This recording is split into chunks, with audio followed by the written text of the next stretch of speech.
Hello! Welcome to another episode of Todd Plays Video Games. Today, we're playing AI Dungeon. This is not going to be a tutorial, though. We are simply playing the game. I've created a scenario for us to play through. It's a very simple scenario. It explains that we are Toddo, a powerful human wizard in the kingdom of Goodspot, and you have companions June and July. And it just has some plot essentials. June, July, and Toddo are good friends who often joke around with each other. And for the author's note, vivid prose, exciting, and gory.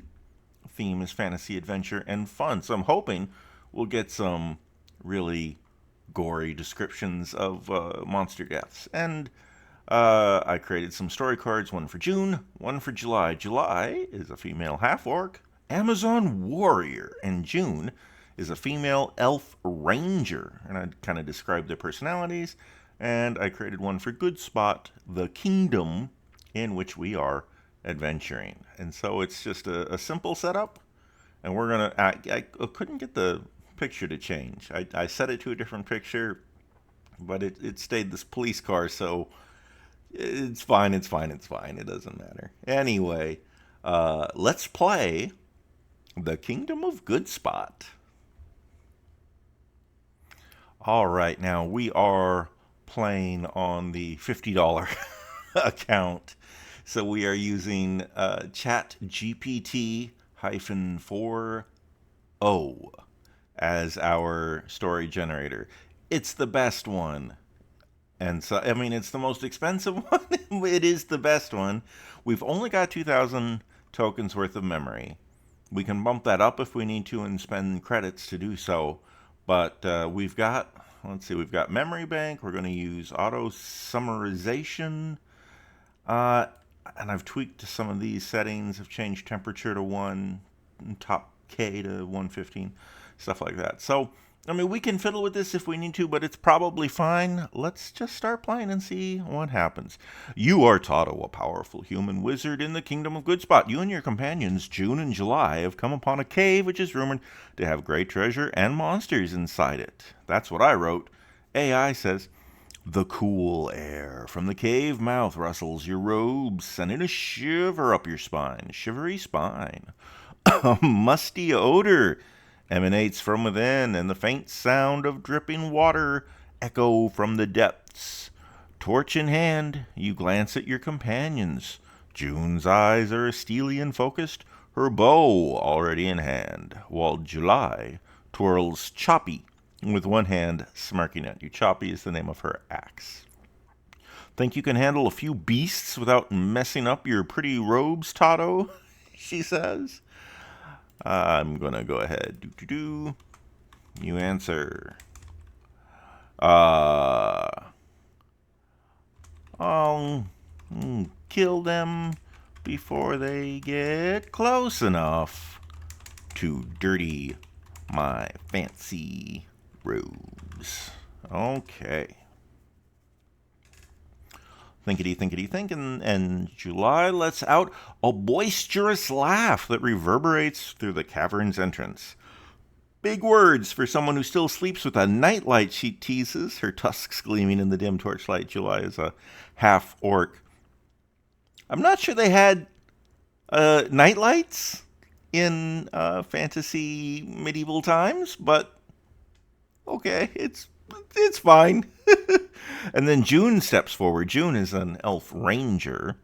Rolling her eyes at the banter. Focus, both of you, she chides, her voice as sharp as her arrows. We have a treasure to find, and I'd rather not drag your corpses back to town. You say, then let's go.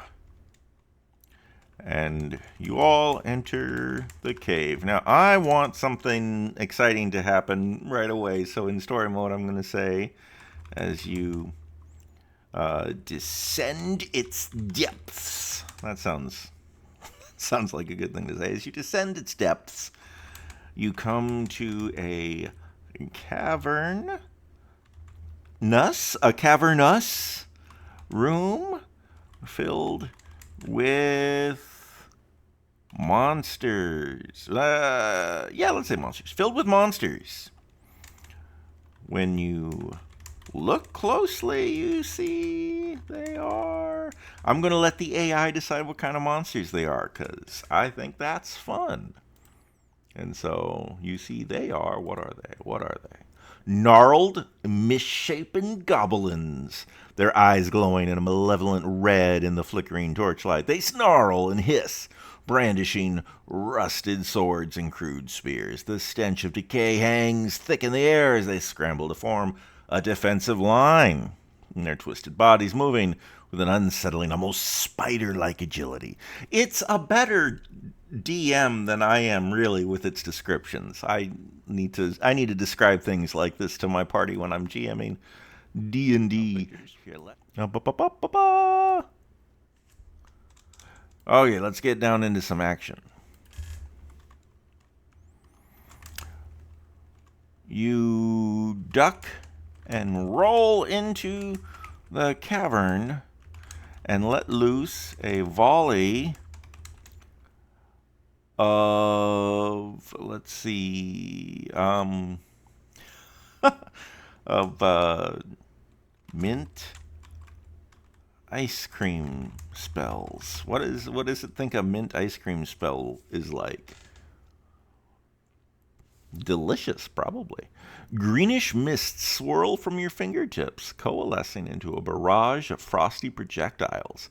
The mint ice cream spells whiz through the air, smashing into the goblins with a satisfying splat. Their wails echo through the cavern as the freezing confections bind their movements, leaving them encased in shimmering minty prisons. July charges forward, her boisterous laughter mingling with the screams of the incapacitated goblins. This is almost too easy.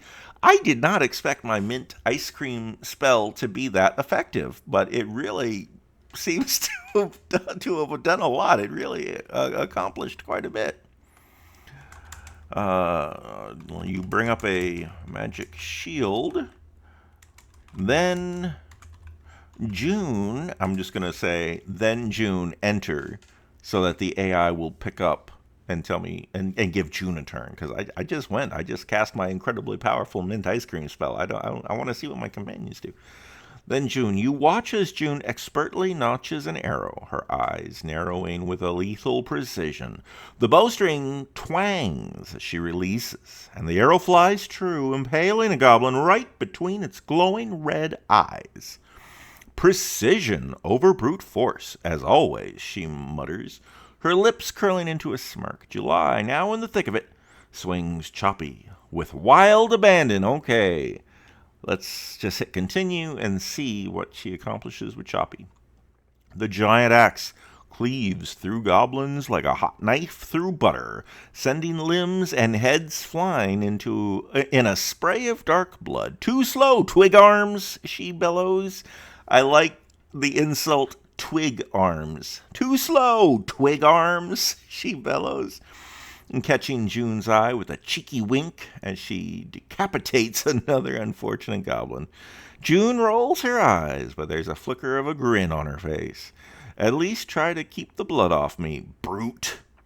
All right, we're all in it. I'm casting mint ice cream spells.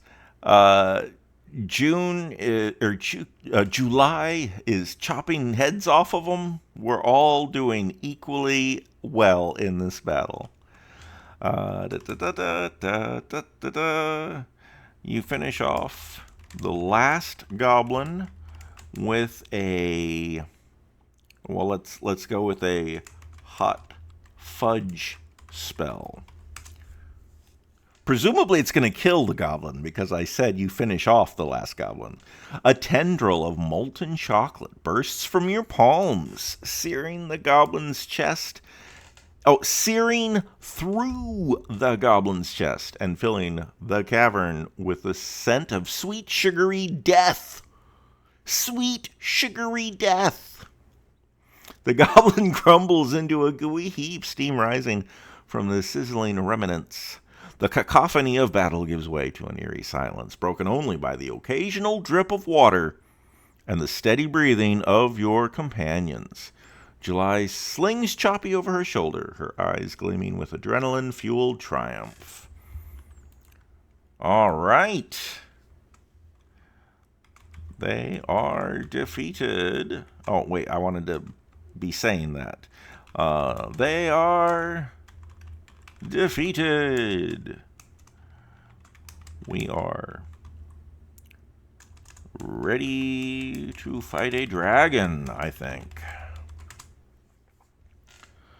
So, let's see how they respond. June raises an eyebrow, her bow still at the ready. A dragon? Really? Let's see if you can handle the treasure first without breaking anything valuable.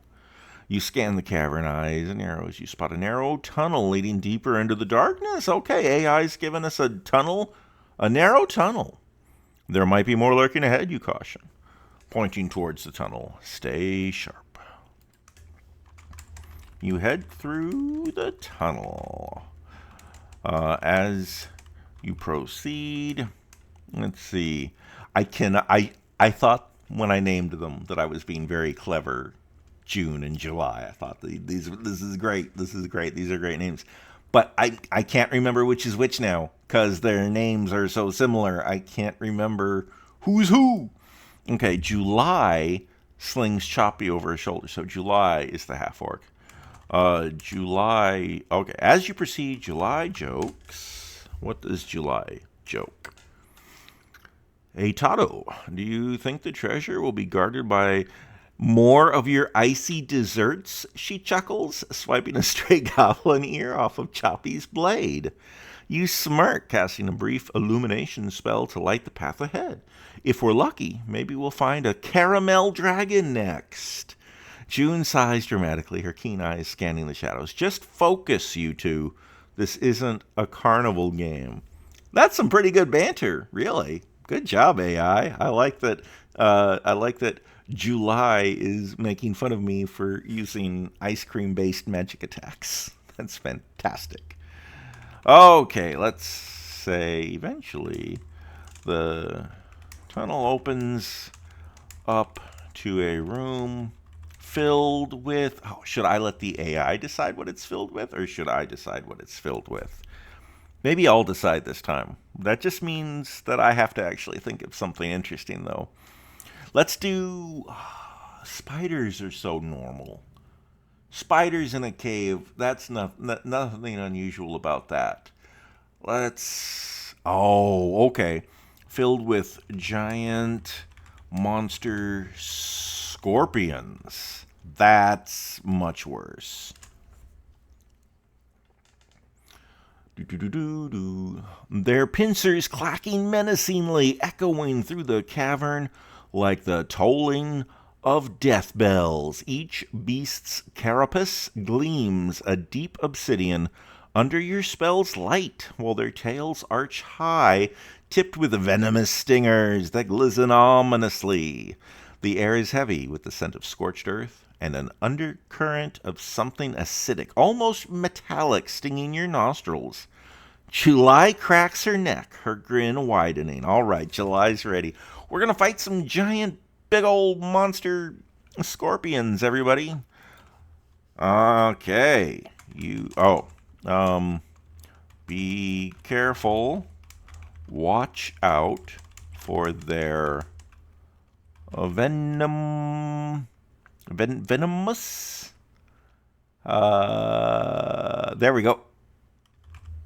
I found where it said venomous, and I used that to know how to spell it, because I'm not great at spelling things.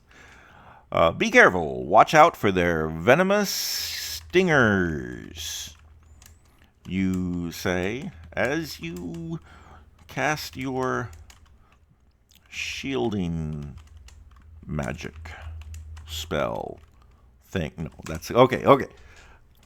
We're good. And a translucent barrier flickers to life around you, shimmering with arcane symbols. You feel the protective energy hum against your skin as the giant scorpions clatter forward, their pincers snapping eagerly. June moves like a shadow, her bow drawn back, her expression one of fierce determination. She releases an arrow that flies straight into the joint of a scorpion's claw, sending a spray of ichor as the beast shrieks in pain. Nice, June. Good work, June. June's bringing the pain. July then... and that's my whole prompt. July then enter. We'll see what the AI has July do.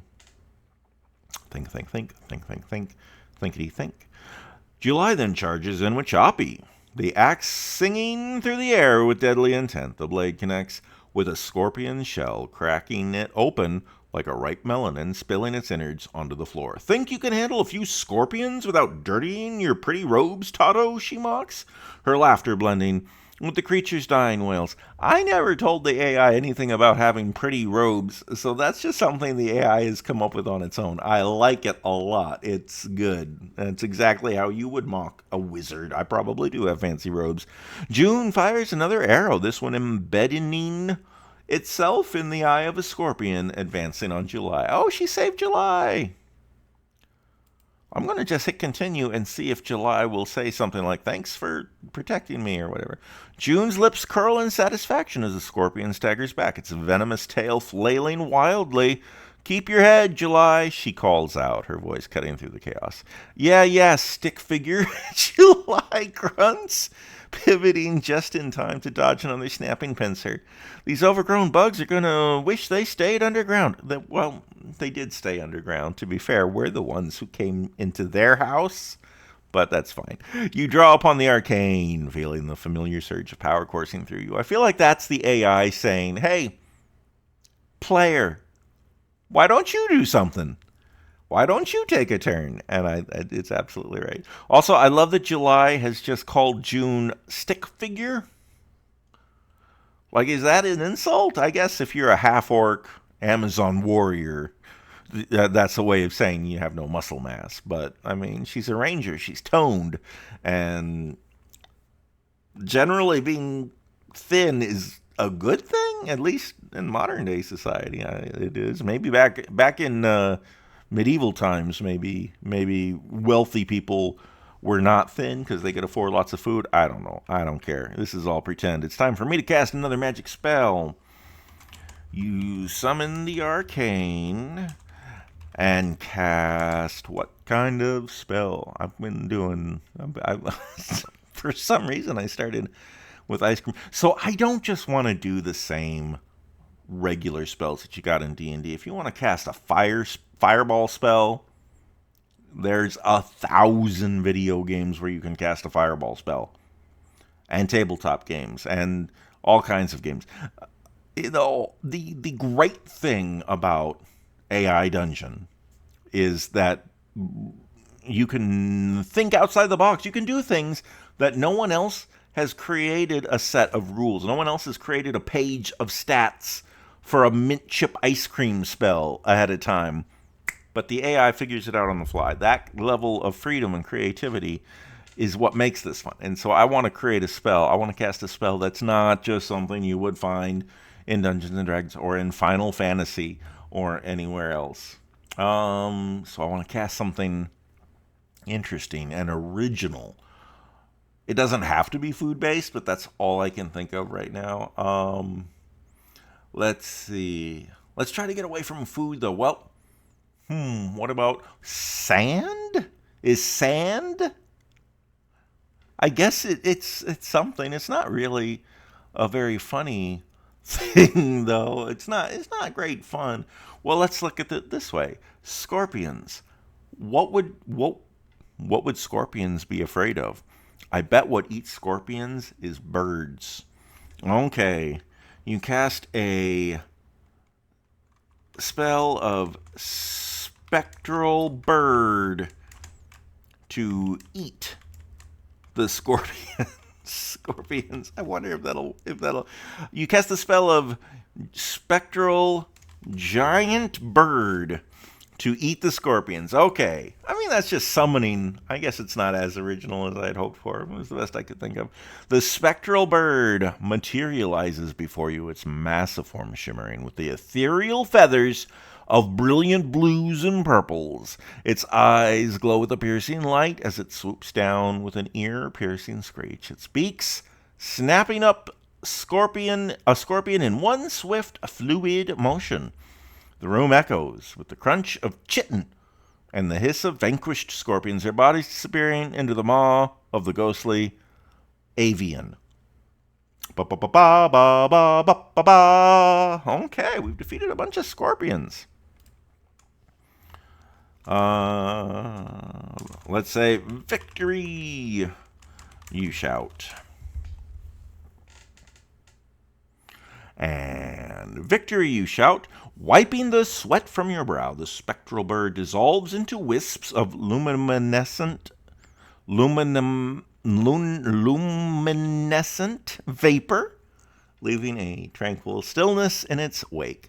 The cavern floor is littered with broken shells of scorpions, their ichor pooling in dark, viscous puddles. July swings choppy one last time, flicking off the remnants of scorpion goo. I was hoping for more of a challenge. All right, let's do one continue to see if June wants to get in there and say anything. June lowers her bow, a small, almost imperceptible smile playing at her lips. Maybe next time I'll let one sting you for a bit of excitement. I like that not only is it a taunt, but June saved July from getting stung by one by shooting an arrow at the one that was attacking her. So it's apropos too. The AI, the ChatGPT 4.0, does some pretty good writing. Okay, I feel like it's about time to be wrapping this up. You see, this is the end of the cave system. And over against the wall is a treasure chest. You reach out with magical chopsticks and open the lid from afar, just in case it is trapped. And so we're gonna go loot a treasure chest, and then we'll wrap up this video. As the chest lid creaks open, under the manipulation of your magical chopsticks, a faint golden glow spills out, illuminating the cavern walls with a warm, inviting light. Inside, you spot an assortment of glittering treasures. Coins of gold and silver, intricately carved gemstones, and several pieces of exotic jewelry. Pretty good for goblins and big scorpions. July's eyes widen as she approaches. Look at the shine. I call dibs on the biggest chunk. Okay. As July reaches for the treasures, they vanish into thin air. The treasure was an illusion all along. That's my sad trombone. I did that folio work with my mouth, so it's better. A cacophonous laughter reverberates through the cavern, mocking and eerie. The sound sends chills down your spine as shadows dance on the walls, coalescing into a figure cloaked in darkness. The figure's eyes glint like embers, filled with a malevolent glee. Did you really think it would be that easy? The voice hisses, dripping with disdain. June narrows her eyes, drawing an arrow taut on her bowstring. Reveal yourself, coward, she says. Okay, I love this. I just made the treasure chest into an illusion with the power of the story command because I thought it was funny and a nice way to just end this little adventure and this episode. And the AI's like, well, why would it just be an illusion? Maybe there's a powerful magical wizard that's using it to lure adventurers into its cave, and it's done this, and I love this. This is fantastic. But I am going to end the video here. If you all liked this, like the video, maybe post a comment, and if it gets, if a bunch of people are into it, I'll play it. I'll play a second one. I'll continue this one in a second video, I should say, and we'll find out what happens with this big bad wizard. Yeah, that sounds good to me. Thank you for watching, everybody. We'll play again soon. Thank you, and good night.